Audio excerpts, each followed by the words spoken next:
The Last Battle, Chapter 2, called The Rashness of the King. About 3 weeks later, the last king of Narnia sat under the great oak which grew beside the door of his little hunting lodge, where he often stayed for 10 days or so in the pleasant spring weather. It was a low thatched building not far from the eastern end of Lantern Waste and some way above the meeting of the two rivers. He loved to live there, simply and at ease, away from the state and pomp of Cair Paravel, the royal city. His name was King Tyrion, and he was between 20 and 25 years old. His shoulders were already broad and strong, and his limbs full of hard muscle, but his beard was still scanty. He had blue eyes and a fearless, honest face. There was no one with him that spring morning except his dearest friend, Jewel the unicorn. They loved each other like brothers, and each had saved the other's life in wars. The lordly beast stood close beside the king's chair with its neck bent round, polishing its blue horn against the creamy whiteness of its flank. "I cannot set myself to any work or sport today, Jewel," said the king. "I can think of nothing but this wonderful news. Think you we shall hear any more of it today?"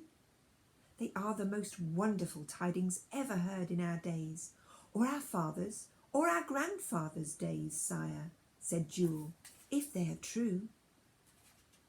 "How can they choose but be true?" said the king. "It is more than a week ago that the birds first came flying over us saying, 'Aslan is here.' Aslan has come to Narnia again, and after that it was the squirrels. They had not seen him, but they said it was certain he was in the woods. Then came the stag. He said he'd seen him with his own eyes, a great way off, by moonlight in Lantern Waste. Then came that dark man with the beard, the merchant from Calaman. The Calamines care nothing for Aslan as we do, but the man spoke of it as if a thing beyond doubt. And then there was the badger last night. He too had seen Aslan." "Indeed, sire," answered Jewel, "I believe it all. If I seem not to, it is only that my joy is too great to let myself settle itself. It is almost too beautiful to believe." "Yes," said the king, with a great sigh, almost a shiver of delight. "It is beyond all that I ever hoped for in my life." "Listen," said Jewel, putting his head on one side and cocking his ears forward. "What is it?" asked the king. "Hooves, sire," said Jewel, "a galloping horse, a very heavy horse. It must be one of the centaurs, and look, there he is." A great golden bearded centaur, with man's sweat on his forehead and horse's sweat on his chestnut flanks, dashed up to the king, stopped and bowed low. "Hail, king!" it cried in a voice as deep as a bull's. "Ho there!" said the king, looking over his shoulder toward the door of the hunting lodge. "A bowl of wine for the noble centaur. Welcome, Roomwit. When have you have found your breath, you shall tell us of your errand." A page came out of the house carrying a great wooden bowl curiously carved, and handed it to the centaur. The centaur raised the bowl and said, "I drink first to Aslan and truth, and secondly to your majesty."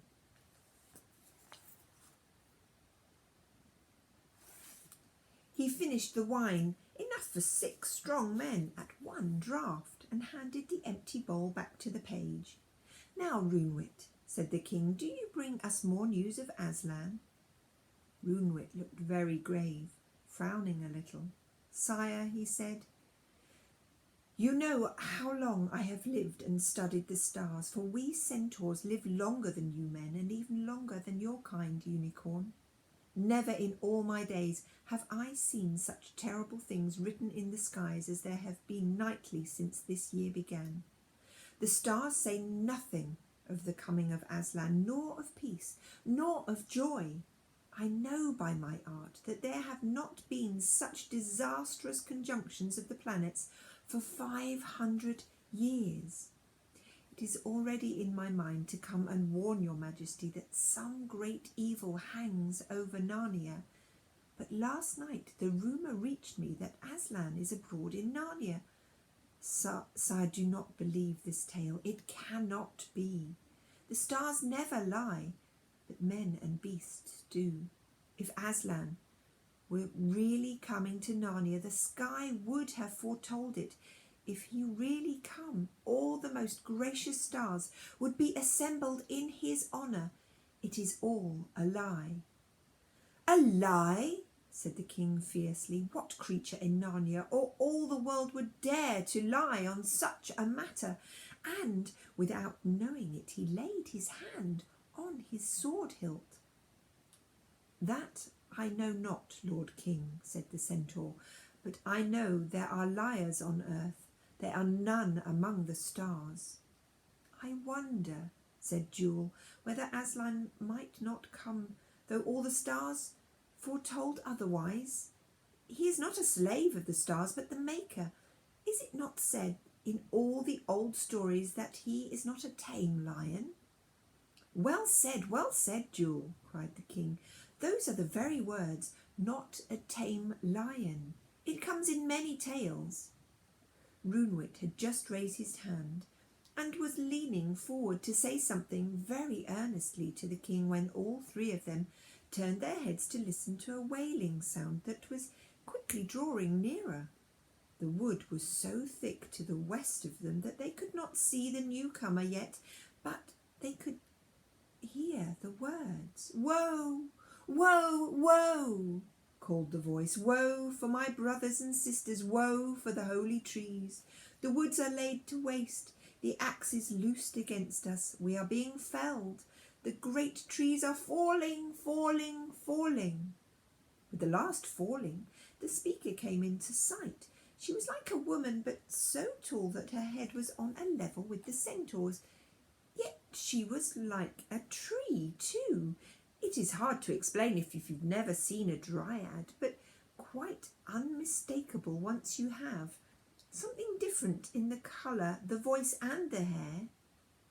King Tyrion and the two beasts knew at once that she was the nymph of the beech tree. Justice, Lord King, she cried. Come to our aid. Protect your people. They are felling us in Lantern Waste. 40 great trunks of my brothers and sisters are already on the ground.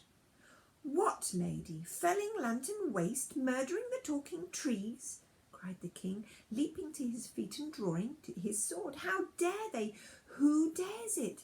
Now, by the mane of Aslan. Ah! Gasped the dryad, shuddering as if in pain, shuddering time after time as if under great repeated blows. Then all at once she fell sideways, as suddenly as if both her feet had been cut off from under her. For a second they saw her lying dead on the grass, and then she vanished. They knew what had happened. Her tree, miles away, had been cut down. For a moment the king's grief and anger was so great that he could not speak.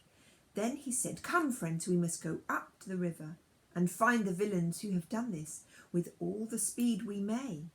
I will leave not one of them alive. Sire, with a good will, said Jewel. But Runewit said, Sire, be wary even in your just wrath. They are strangers' doings on foot. If there should be rebels in arms farther up the valley, we three are too few to meet them. If it would please you to wait a while, it will not wait the 10th part of a second, said the king. But while Jewel and I go forward, do you gallop as hard as you can to Cair Paravel. Here is my ring for your token. Get me a score of men at arms, all well mounted, and a score of talking dogs, and 10 dwarves. Let them be the fell archers, and a leopard or so, and Stonefoot the giant. Bring all these after us quickly as may be.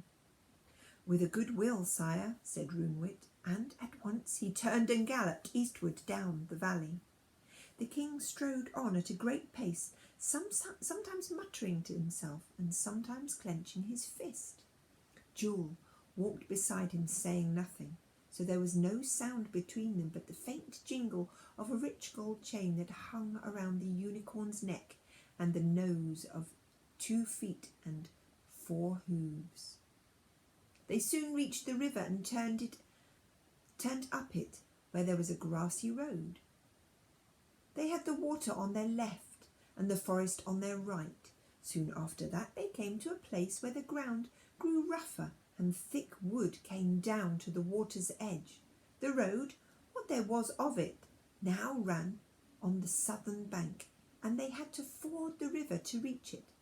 It was up to Tyrion's armpits, but Jewel, who had 4 legs and was therefore steadier, kept on his right so as to break the force of the current, and Tyrion put his strong arm around the unicorn's strong neck, and they both got over safely.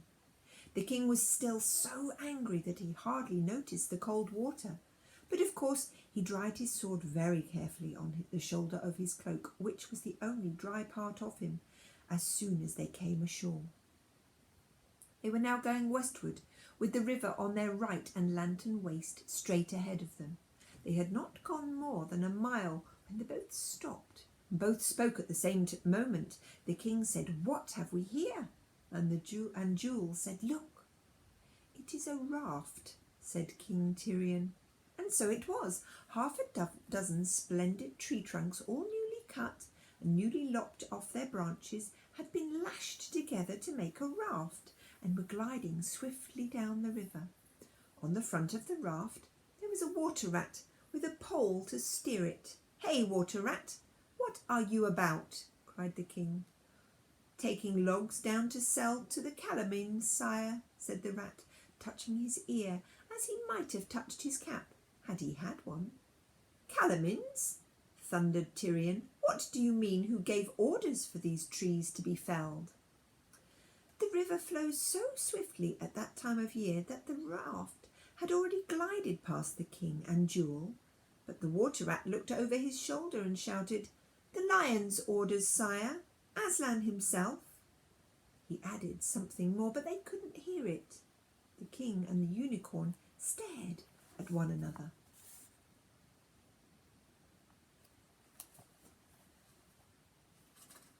And both looked more frightened than they had ever done in any battle. "Aslan," said the king at last in a very low voice. "Aslan, could it be true? Could he be felling the holy trees and murdering the dryads?" "Unless the dryads have all done something dreadfully wrong," murmured Jewel.